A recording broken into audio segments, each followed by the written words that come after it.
أعوذ بالله السميع العليم من الشيطان اللعين الرجيم بفضل الله بسم الله الرحمن الرحيم الحمد لله رب العالمين وصلى الله على سيدنا محمد وعلى آله الطيبين الطاهرين ورضي الله تعالى عن صحابته البررة المتقين أما بعد فالسلام عليكم ورحمة الله وبركاته.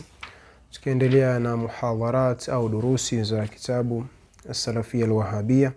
Leo tupo katika sahifa ya 110. Asema al-Imam hafidhahullah ta'ala, ta'rifu al-Albani as-Salafi al-Wahhabi li usuli wa ahdafi da'watihi ma tafnidiha war-radd 'alayha. Leo tutazungumzia kuhusu misingi ambayo kwamba Albani alikuwa akitangaza kwamba ndiyo misingi ya da'wa yake, kisha kuangalia uhalisia wa misingi hiyo. Je, kweli Albani alikuwa akifuata misingi hiyo? Je, kweli Albani alikuwa akilazimiana na madhumuni ya misingi hiyo, au alikuwa akiandika tu kama kuwahadaa watu?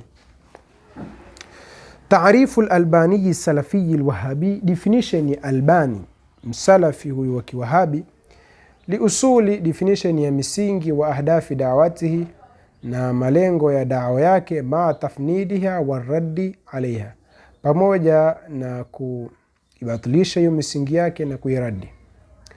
Kataba al-Albani ala ba'dhi aghlifati kutubihi, ameandika Albani katika magamba ya baadhi ya vitabu vyake, wa rasailihi, na risala zake, 5 niqat, ameandika nukta 5 tumathilu afkara da'watihi, ambazo kwamba zinawakilisha fikra za da'wa yake.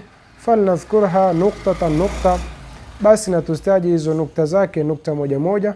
Muaqibina ala kulli nuktatin, tafuatisha juu ya kila nukta, binaqdi, kuikosoa, walmunaqashati laha, na kuijadili. Qala, amesema Albani akieleza fikra za misingi ya fikra zake, anasema arrujuu ila alkitabi alkarimi wa sunnati nabawiyyati sahiha wa fahmuha ala an-nahji alladhi kana alayhi salafu salihu ridwanullahi alayhim, kwamba malengo yake ni kurejea katika kitabu, kurejea katika sunna sahihi, kuifahamu kwa namna walivyoifahamu salafu salih, Allah awaridhie. At-ta'liq, atia ta'liq sasa, asharehesha sasa, atia comments juu ya hizo fikra zake. Aqul, nasema amma al-kitabu al-karim, ama kitabu kitakatifu Qur'an, kusema kwamba anarejea katika kitabu kitakatifu Qur'an, fahuwa, basi Albani min ab'adi nasi anhu, katika watu ambao kwamba walikuwa mbali kabisa na Qur'an. Wa huwa la yahfadhuhu, na Albani hakuhifadhi Qur'ani, walam yaqra'uhu, sio kuhifadhi tu, hakuisoma, ala sheikhin, kwa sheikhi, yuallimuhu tajwidahu, ambao kwamba aliyemfundisha kuijawidi Qur'ani, yani kuisoma vizuri, wa nutqa bihi, na namna ya kuitamka, kwa sababu Qur'ani tofauti na vitu vingine. Sheikh, Qur'ani lazima usomeshwe kwa sheikh namna ya kuisoma, namna ya kuijawidi. Wa huwa yuhayiduhu, na yeye anaikwepa Qur'ani, indama yufakiru fil masail, anapoanza kufikiri katika masala fulani, anapoandika fikra ya masala fulani, utaiona anaikwepa Qur'ani. Wala yantaliqu dhihnuhu, wala haiendi akili yake illa ila al-ahadithi, isipokuwa akili yake mwanzo inaenda kwa hadithi, wal athar, na athar, yani maana ya sahaba au tabi'in.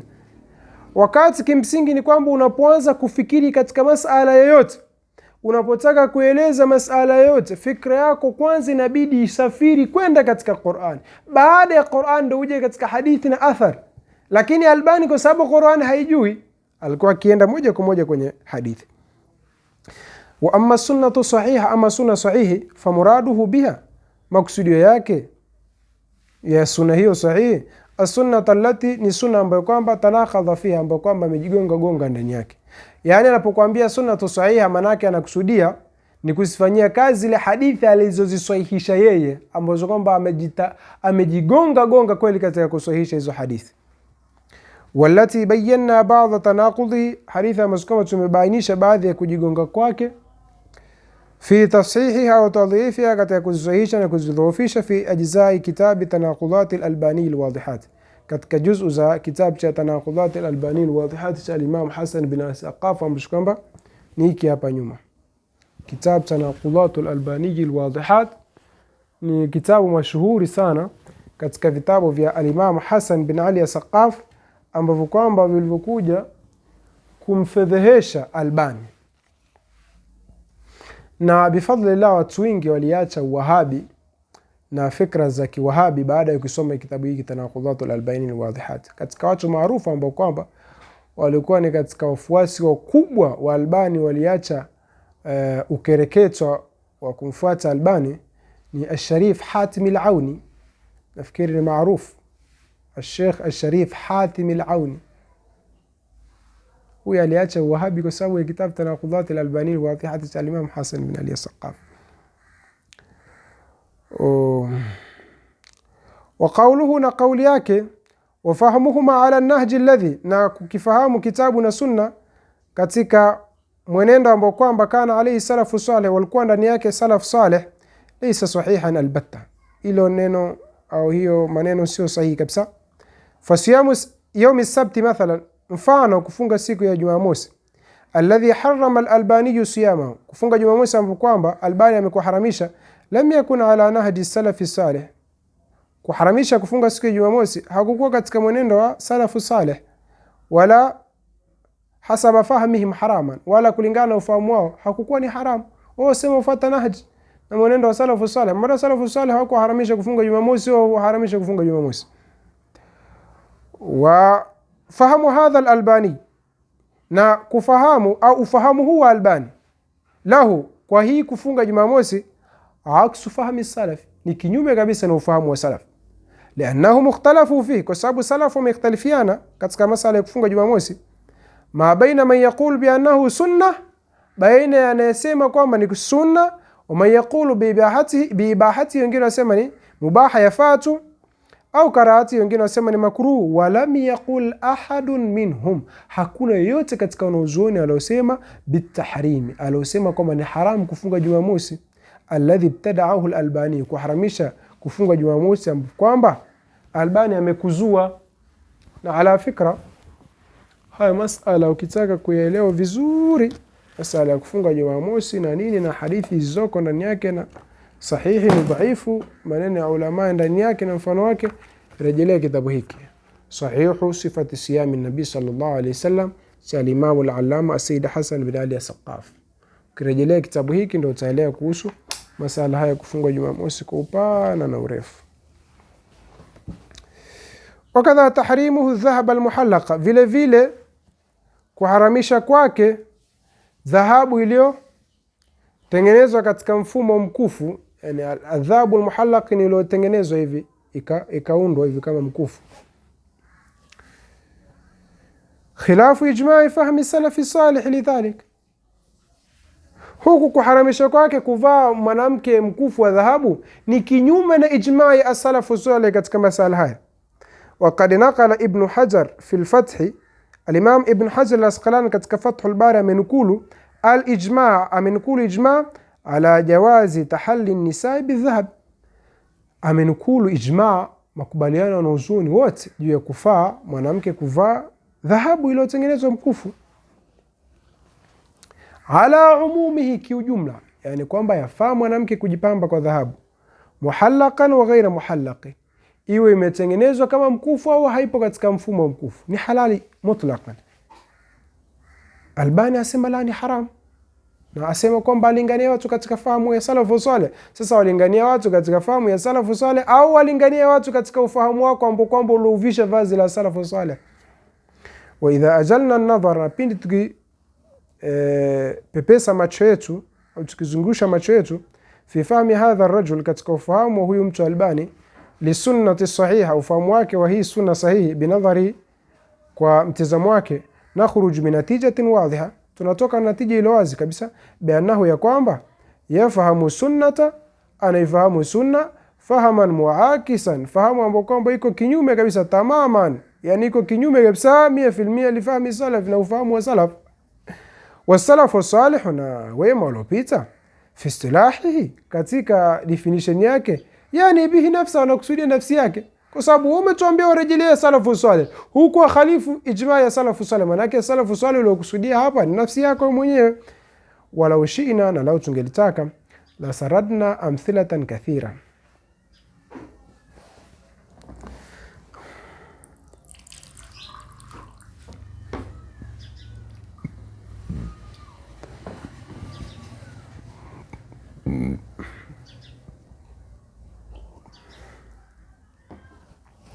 walau shi'na, na lau tungelitaka, la saradna, tungelitiririsha, amthilatan kathira, mifano mingi, tadullu ala annahu,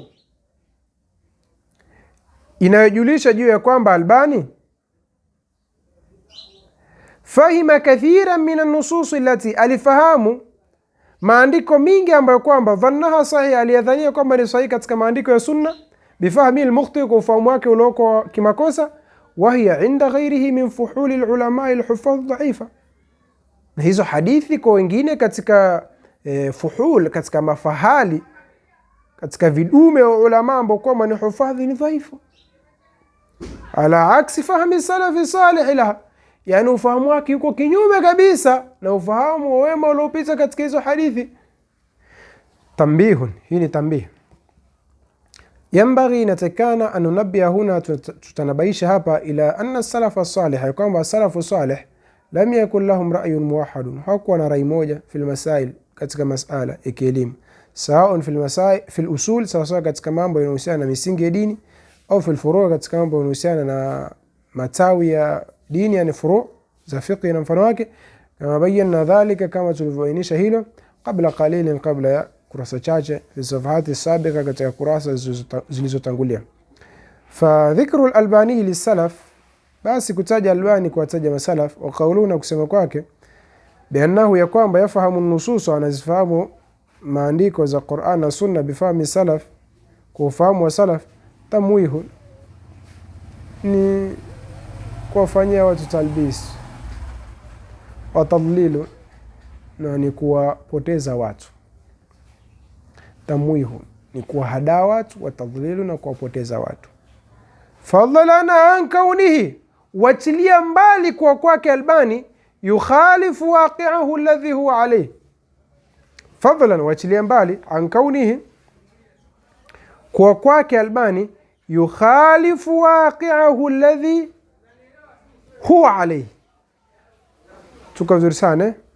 Wachilia mbali kwamba huo ufahamu wa salaf unakhalifiana na uhalisia wa Albani ambao kwamba alikuwa nao. Yani wachilia mbali kwamba tumesema kwamba hakuna fahamu salaf, lakini lau faradhna wujudahu, yufahamu salaf katika masaili mbalimbali, mathalan ufahamu wao katika masaili tofauti tofauti unakhalifiana na Albani.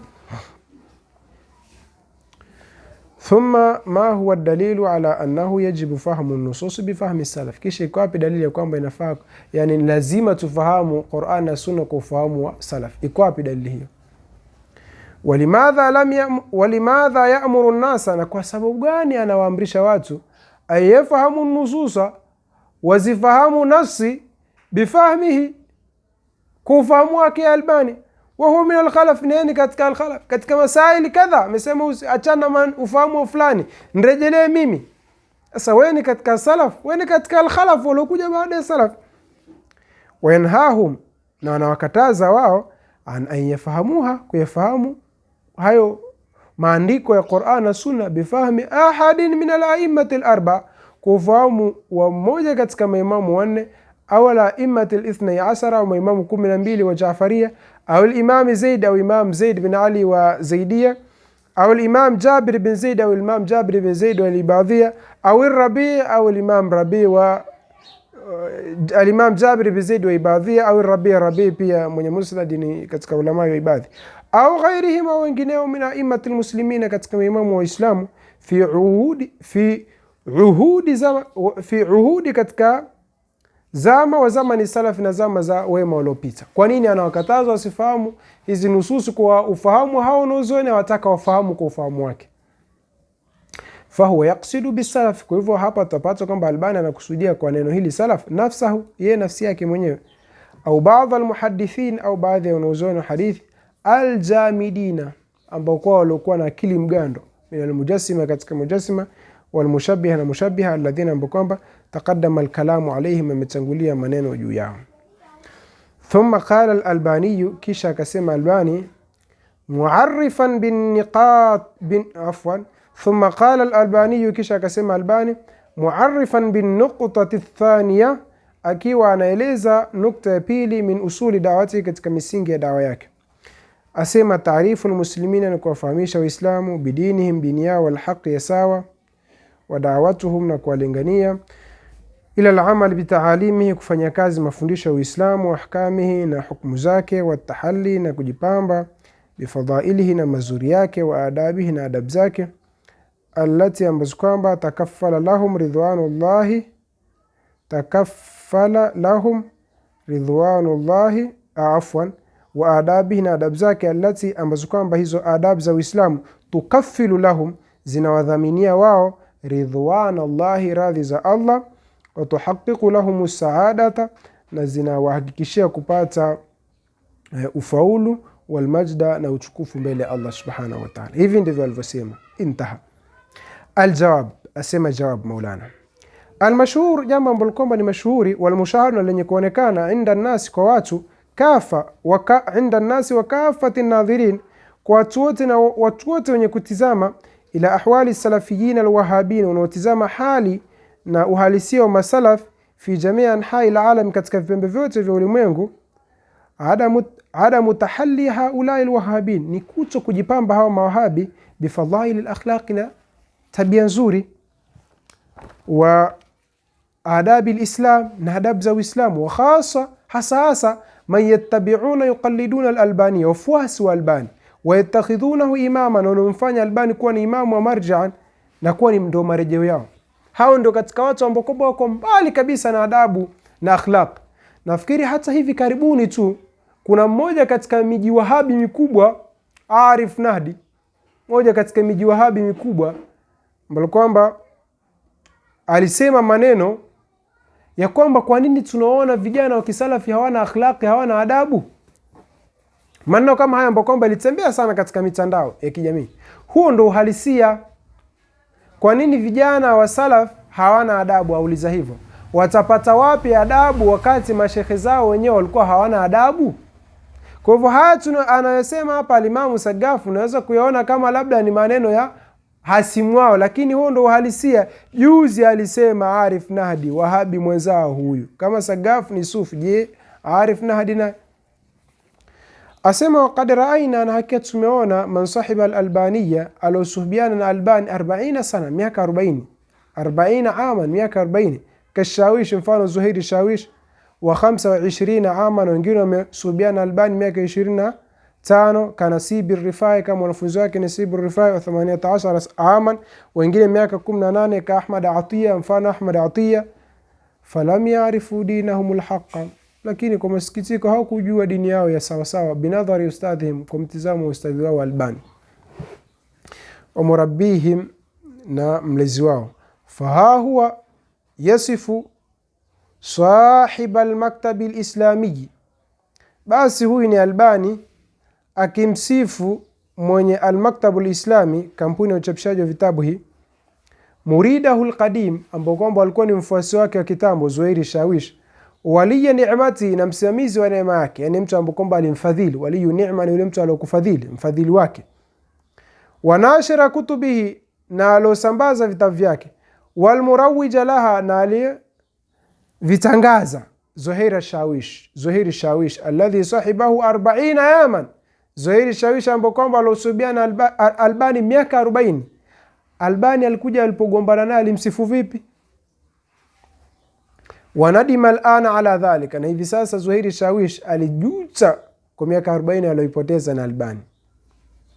Fi muqaddimatihi aljadida, Albani anamsifu Zuhairi Shawish katika utangulizi wake mpya, limukhtasar sahih Muslim wa mukhtasar sahih Muslim lihafidh almunziri, saifa 13 fi alhashiya, anamsifu bi annahu, ya kwamba Zuhairi Shawish sarraqun, ni jizi, sio sariqun, sarraqun ala wazni fa'al, sarraqun, jizi kubwa, jepaji kubwa, wa baghin, dhalimu mkubwa, wa hasidun, hasidi mkubwa. Haithu qala anhu, kwa namna ambayo alisema kumhusu Zuhairi Shawish, maana sumanna ambayo kwamba ni haya: laqad saraka hadhihi at-tab'ata, hakika ameiba chapa hii, maal asaf, kwa masikitiko kabisa, fi jumlati ma saraka, katika jumla ya vile alivyoviiba, sahibu al-maktab al-islami, mwenye al-maktab al-islami, ambapo kama Zuhairi Shawish fuasi wake alioketi naye miaka 40. baghyan wa dhulman, kwa dhulma kabisa, wa ghiratan minhu, na kwa wivu wake, wa hasada, na kwa husda zake, liman a'taituhu haqqa tabi alkitabi, na kwa husda zake kumusudu yule mwenye kampuni lilompa haki za kuchapisha kitabu hiki. Wa inna min baghi, hakika katika dhulma zake, wa tasarrufatihi sayyi'a. Hayo ni maneno ya Sheikh akimsifu mwanafunzi wake na muridi wake walioketi miaka 40. Wa inna min baghihi, hakika katika dhulma za Zuhair Shawish, wa tasarrufatihi sayyi'a jiddan, na miamala yake ambayo kwamba ni mibaya sana, hadhuhu minha, ni kuondosha kwake katika chapa hiyo aloitoa ya kitabu hiki cha Sahih Muslim alichokihakiki. Hadhuhu minha muqaddimataha allati, utangulizi wake ambao kwamba balaghat safahatuha, zimefika kurasa zake 70 safa, kurasa 70. Huyu ni dhulma kabisa alinifanyia Zuhair Shawish. Umesema malengo yako ni kuwafundisha watu dini ya haki kadha. Huyu mtu umeketi naye miaka 40 bado haijui kumbe dini ya sawa. Sasa kumbe wewe ulikuwa ukifanya kazi gani? Mtu miaka 40 bado haijui dini yake ya sawa kwa mtizamo wake. Waqala an Zuhair Shawish aidan, na amesema pia kumhusu Zuhair Shawish fi muqaddimati aljadida, katika utangulizi wake mpya, li sifati salati wa sifatu salat, sahifa ya 11, wa min i'tidaihi ala alilmi, na katika dhulma zake alizozifanya juu ya ilmu, wa fanni takhriji, na fani ya takhrij, ya ungamuzi au utohoaji wa hadithi. Yani fanu takhrij ni katika fani za musala wal hadithi, ambapo kama ni fani ya sayansi ya hadithi. Liannahu laysa min ahli, kwa sababu yeye si katika watu wa fani ya takhrij, si katika watu wa fani ya hadithi.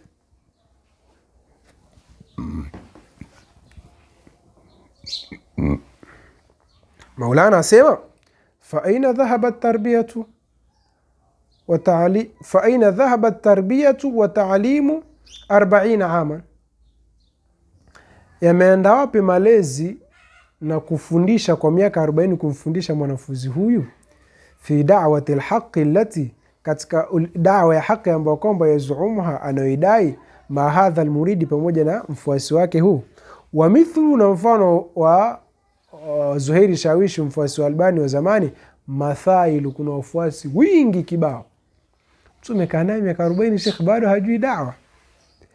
Fahadha mithalun wa namudhajun, huu ni mfano tu, wadhihun, ambao kwamba uko wazi, ala thimari da'wati alhaqi allati, juu ya matunda ya da'wa ya haki ambayo kwamba yaslukuha wa yad'u laha, matunda ya da'wa ya haki ambayo kwamba alikuwa akifuata da'wa hiyo Albani na akilingania. Wama kalamu muridihi al-akhari, na hayakuwa maneno ya mfuasi wake mwingine al-Istanbuliyu anhu, maneno ya mfuasi wake huyu al-Istanbuli kumhusu Albani, bibaid, hayako mbali na sisi. Haithu qala, kwa namna alisema, fi khitabihi tarikhi, katika khutba yake kihistoria, almaftuhi lahu, iliyofunguliwa kuelekezwa kwa Albani, ma mukhtasaru, ufupi wake ni huu: innahu, hakika Albani, faala, alifanya, ma faala, aliyofanya, ma zaujati, pamoja na wake zake, wa auladihi, na watoto wake, talamidhi, na wanafunzi wake, wa annahu, na hakika Albani, saada, alisaidia, fi sariqati amwali salafiyin, katika kuiba mali za masalafi, allati, ambazo kwamba kanat bihauzatihi, zokuwa katika himaya yake, walam yuidha, hakuzirejesha mali za masalafi, ila makaniha, sehemu yake. Wa annahu, na hakika Albani, yuridu bihadhihi taalif, anataka kwa hivi vitabu alivyoviandika, takdisa al-amwali, kuhazini mamali, la da'wata al-haqi allati yazumuha, sio dawa ya haki anayoidai. Maneno haya si yangu, si ya Sagafu, wala si yote. Maneno haya ni ya mwanafunzi na mfuasi wa Albani. Anasema Albani alikuwa ni dhalim, Albani aliiba mali za masalafi, Albani malengo ya kuandika vitabu vyake sio dawa, ilikuwa malengo yake ni kujilimbikizia mamali. Asema wanao yuridu bihadhihi taalifi takdisa al-amwali, kujilimbikizia mamali. Ala, kumbe mambo haya kina Barahiani kuiba mali za watu na kudhulumu mali za mayatima wamerithi kutoka kwa kina Albani. Huyu ni mfuasi wa Albani aliyoketi naye miaka mingi, aeleza mambo haya. Ndio uje uone kwamba kumbe hii mizozo ya masalafi imeanza kutoka kwa mashekhe zao, kwa sababu masalafi yao mizozo yao mingi, mizozo ya kina Qasim Mafuta na kina Barahiani na wengine, ukiangalia mizozo yake sosi yake ni mali tu. Huyu anasema huyu ameiba milioni 200 sio za masalafi, huyu sio Qasim Mafuta ameiba sio msikiti, sio ameiba vitu gani vya masalafi, sio msikiti wa Pongo sio ameupora, sio kitu gani amepora. Haya mambo ya kuporapora na kuibaiba mawahabi wameanza mashekhe wao. Hao ni mabwana, ni kopua ibaiba, vibaka wakubwa. Lakini hutosikia muibadhi amepora msikiti wa mtu, hutomsikia mshia amepora msikiti wa mtu, wala hutomsikia mhanafi amepora msikiti wa mtu, wala msufi. Tabia hizi utazikuta ni kwa mawahabi tu, pora ibaiba. Wakad akhbarani, Maulana asema ameniambia mimi, man lazamahu, alomlazimu Albani, nahwa 18 sana, kiasi miaka 18, biannahu, ya kwamba Albani lam yuallimhum kitaban wahidan, hajapatapo kwa ufundisha kitabu hata kimoja, tiwala hadhihi almudda, muda wote huu, almadida ambako ni mrefu kabisa. Wa innama allamahum, na hakika aliwafundisha, ma taqsu bi qulubuhum, mambo ambayo kwamba yalikuwa yanazifanya nyoyo zao kuwa susuwavu. Hakuwafundisha mambo ya kulainisha nyoyo zao. Mtu amekaa miaka 18 hajapatapo kusomeshwa kitabu hata kimoja.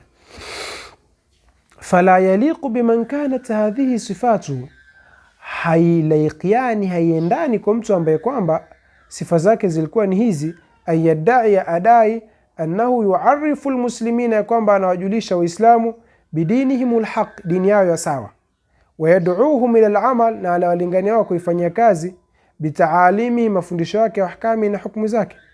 Wa huwa ba'd lam yata'allamha, halikuwa yeye bado haja jifundisha haya mafundisho ya Uislamu, walam yaltazimha, wala hajilazimisha nayo. Waqad qaruba alana min 80 aman, na hivi sasa amekaribia miaka 80, yani wakati Maulana akiandika kitabu hiki. Huku Maulana asema bal tufiya wa dhahaba lilhisabi, bali Albani amekufa, ameenda katika hisabu ya Mola wake tarehe 2 mwezi wa 10 1999. Hapa aliposema hapa juu ilikuwa ni kabla, wakati anaandika, wakati Albani yuko hai. Hapa chini asema kashakufa tayari toka miaka, amekufa tayari mwaka 1999. Hii ni hasha huko katika chapa nyingine.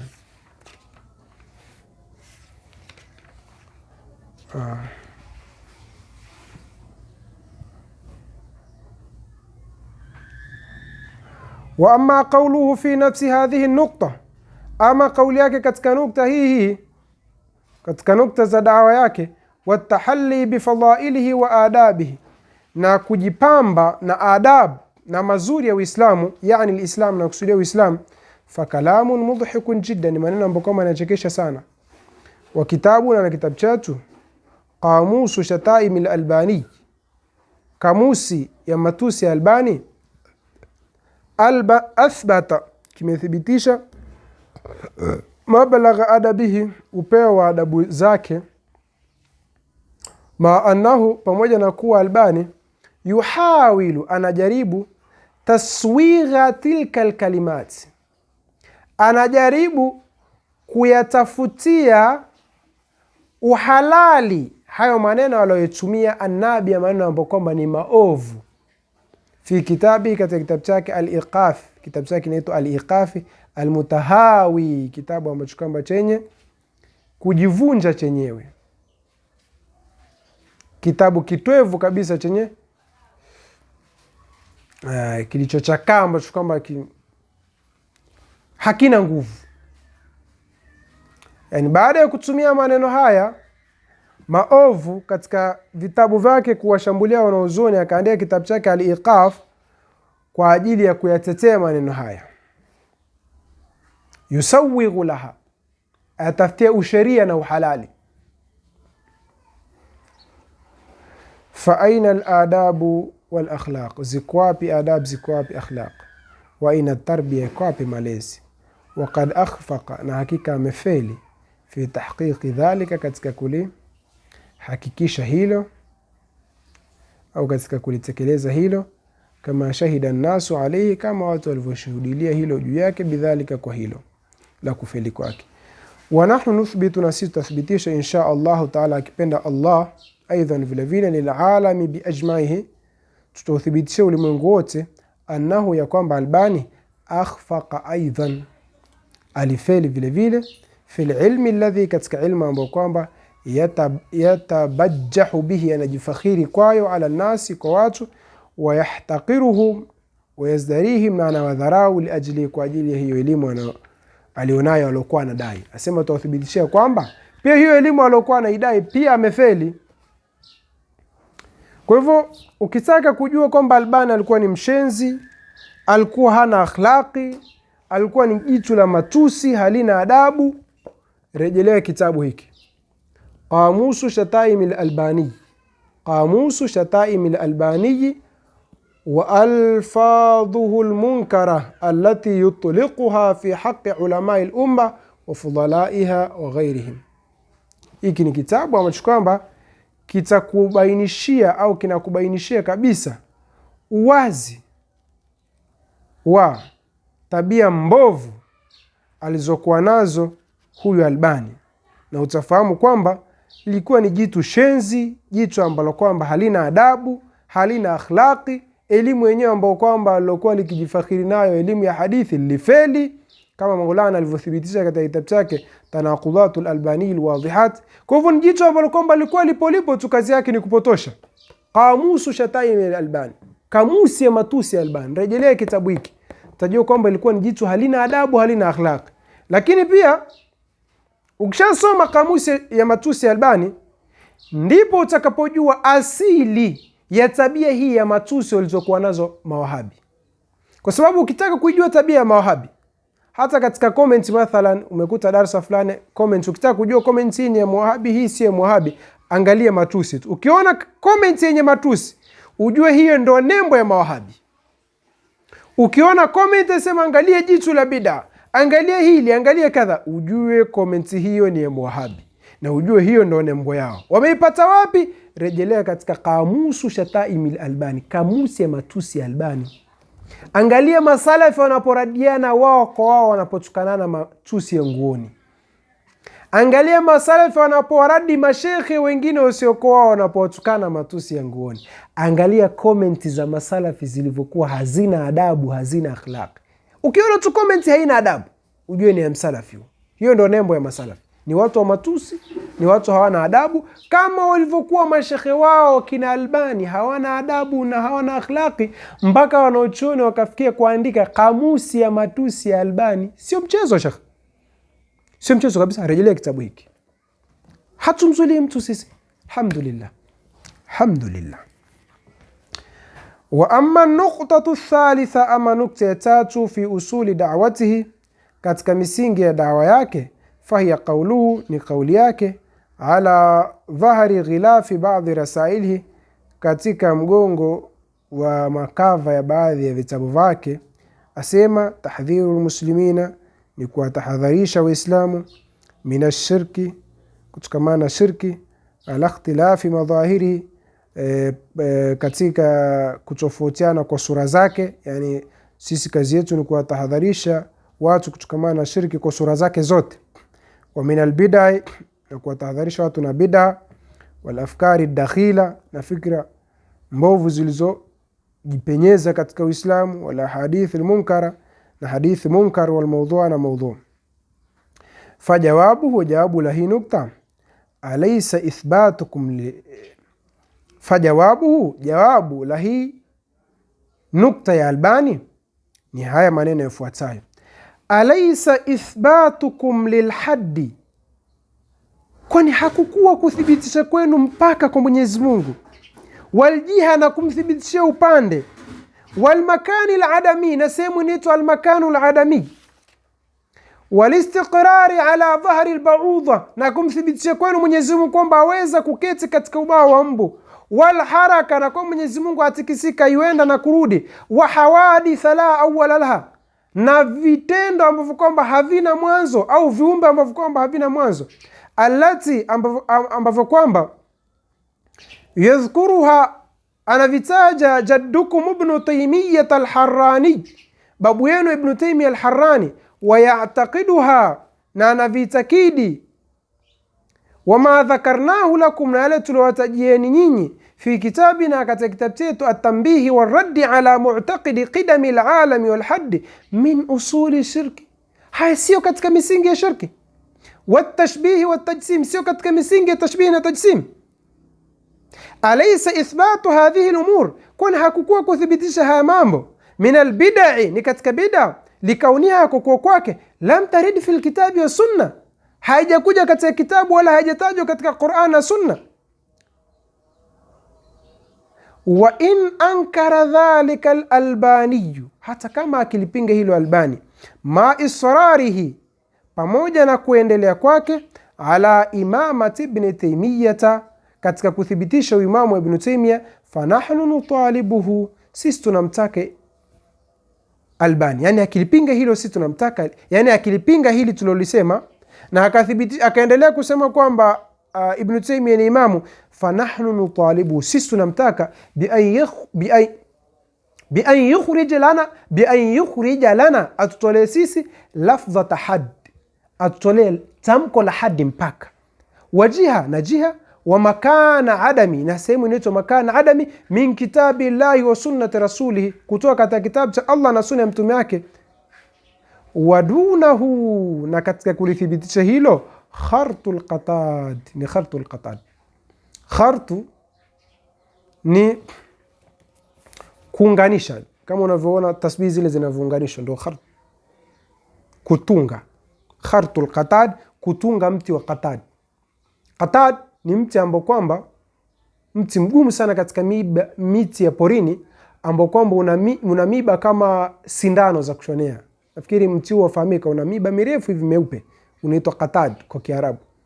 Kwa hivyo Waarabu walikuwa wakitolea mfano wa kitu ambacho kama ni kigumu kufanyika, hakiwezekani, wakisema dunahu khartul qatad, ili ufanye hili yani kulifanya hili ni kama kuambiwa uchukue huu mti wa qatad alafu utobewe utunge zile kama tasbih, yani kitu kigumu, hakiwezekani. Albani Ibn Taymiyyah katika vitabu vyake asema Allah ana hadd. Nafikiri tushathibitisha katika kitabu chake Bayanu Talbis al-Jahmiyah, mwasema Allah ana hadd.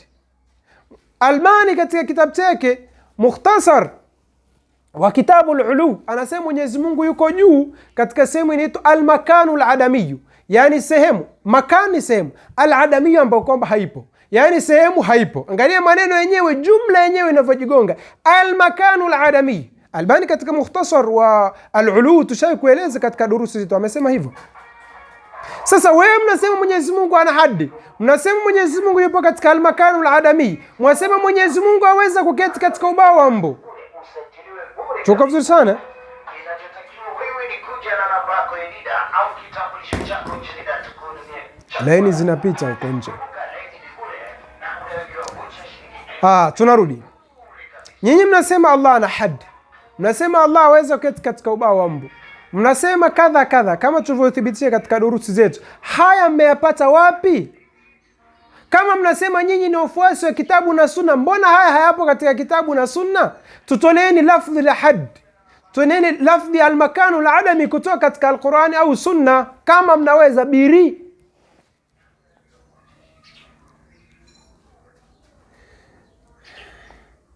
Waliya'lam an-nasu aidan, na wafahamu watu vile vile, biannahum, ya kwamba hawa mabwana lam yaltazimu biqawlihim, hawakujilazimisha au hawakujifungamanisha na kauli yao inayosema la nasifu llaha, hatumsifu Mwenyezi Mungu illa bima wasafa bihi nafsa, isipokuwa kwa kile alichojisifu nacho nafsi yake. Wao husema hivyo kwamba sisi bwana hatumsifii Mwenyezi Mungu isipokuwa kile alichojisifu nacho. Mbona Mwenyezi Mungu hajajisifu kwamba aweza keti katika ubao wa mbu, nyinyi wasema aweza keti katika ubao wa mbu? Wa amma al-ahadithu al-munkara, ama hadithu munkar wal mawdhu'a na mawdhu' ambazo kwamba asema yazipinga, fama aktharaha, ni wingi ulioje wa hadithi hizi, fi kutubi al-aqaid allati, katika vitabu vya itikadi ambavyo kwamba ya'taqidu al-albani, anaitakida albani, wal wahabiyya, na mawahabi, bima fiha, ile iliyomo ndani yake, bal wayahtadhinuha, bali anayakumbatia, bal wayahtadhinu, anavikumbatia hivyo vitabu, wayuhaqiquha, na anavihakiki. Vitabu vingapi ambavyo kwamba vimejaa mahadithi ya maudhu', hadithi ya uozo, ya kunuka, ambayo kwamba yanamkosea Allah subhanahu wa ta'ala, ambayo kwamba ni mavitabu ambavyo kwamba wao wayaitakidi na wayahakiki, wayasambaza. Vingapi vitabu hivyo? Na nyinyi mwasema wapinga hadithi munkar. Thumma, kisha, limadha tamdahuna mithla kitabi ad-Darimi hadha al-mali' bil mawdhu'at, kisha kwa nini mnakisifu mfano kitabu cha ad-Darimi, Uthman bin Said ad-Darimi, jasim kabir hadha al-mali' bil mawdhu'at, kitabu ambacho kilichojaa mahadithi ya uongo, walwahiyat, na mahadithi dhaif. Fatarawnahu jamilan ma'a dhalika, pamoja na kuwa kina mahadithi ya uongo na mahadithi maudhu', mnakiona ni kitabu kizuri. Kisha baada ya hapo amechukua na kitabu cha aqida, cha kiitikadi, ambacho kwamba mafurudhi ilbidi hadithi zote zilizopo ndani yake ni hadithi sahihi.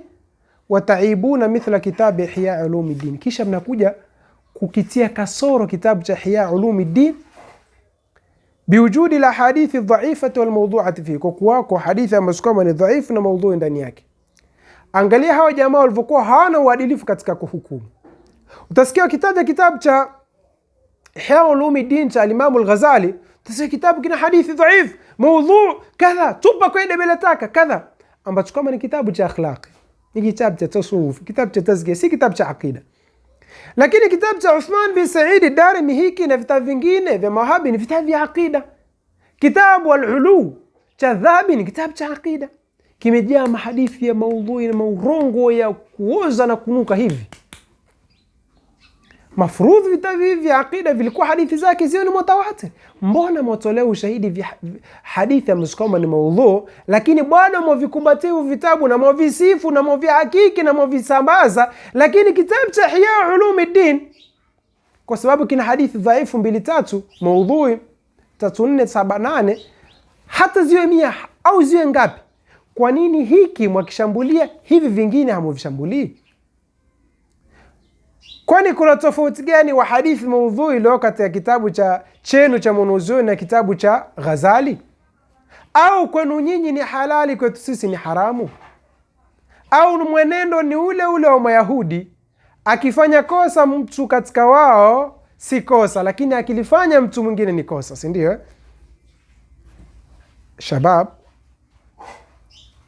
wa ahlu tariqa, shabab wa tasawuf, zindukeni michezo inavyoenda. Haya mambo msipoketi kusoma mkatusikiliza tunayowaambia, tunayowasomesha, hamwezi kuyafahamu, kwa sababu hakuna shekhe atakayekaa kuwaambia haya, kwa sababu hao wenyewe mnaoita mashekhe haya wingi hawayafahamu. Kwa hivyo ndiyo maana imewawia ugumu sana kufahamu mbinu na mifumo na janja janja wanazozitumia mawahabi. Alaysa hadha ainu taasub? Hii sio taasub. Hii sio taasub ambayo kwamba Uislamu umeikemea. Taasub maana yake ni kuwa mtu na tabia ya kuona makosa yaliyofanywa na mtu wake ni sawa na usawa uliofanywa na mtu asiyokuwa mtu wake ni makosa. Hii ndio taasub. taasub wa asabia, ukereketwa, uzalendo, kwamba chako ndo cha sawa, kisichokuwa chako ni makosa tu. Kosa hili akilifanya mtu wako si kosa, akilifanya mtu mwingine ni kosa. Ndio asabia.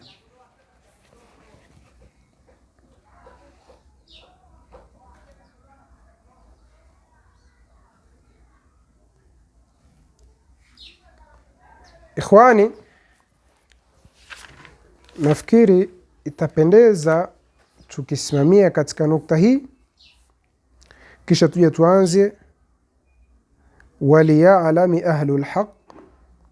وليعلم أهل الحق والحريصون على معرفة حقائق الأمور والدعاوى بأن الألباني mpaka mwisho.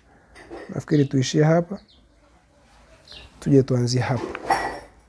Allah subhanahu wa ta'ala atujalie min alladhina yastami'una alqawla fayattabi'una ahsana. Na tunamuomba Allah atuwafikishe tuweze kuhitimisha kitabu hiki kama tulivyohitimisha kabla yake vitabu vingine, na tuweze kuendelea na program na process ya vitabu vingine insha Allah taala ala hadha nahj. Vitabu hivi vya kutuinusha fikra, vitabu hivi vya kutuzindusha, vitabu hivi vya kutuamsha, vya kutupa motisha, vya kutupa energy ya kusoma na kubukua zaidi. Kwa pamoja na kusoma mambo mengine, lakini durusi hizi ni muhimu sana, na tujitahidi kwa ala liyuballighi shahidu minkum alghaib. Alohudhuria darasa hizi, anazifahamu darasa hizi, amwambie asizifahamu, kwa sababu addalu ala alhaqi kafa'ilihi. Addalu ala alhaqi kafa'ilihi, mwenye kujulisha watu katika haki anapata ujira kama mtu aloifanya. Yani ukimjulisha mtu katika haki unapata thawabu naye. Hakadha. Hadha, wassalamu alaikum warahmatullahi wabarakatuh.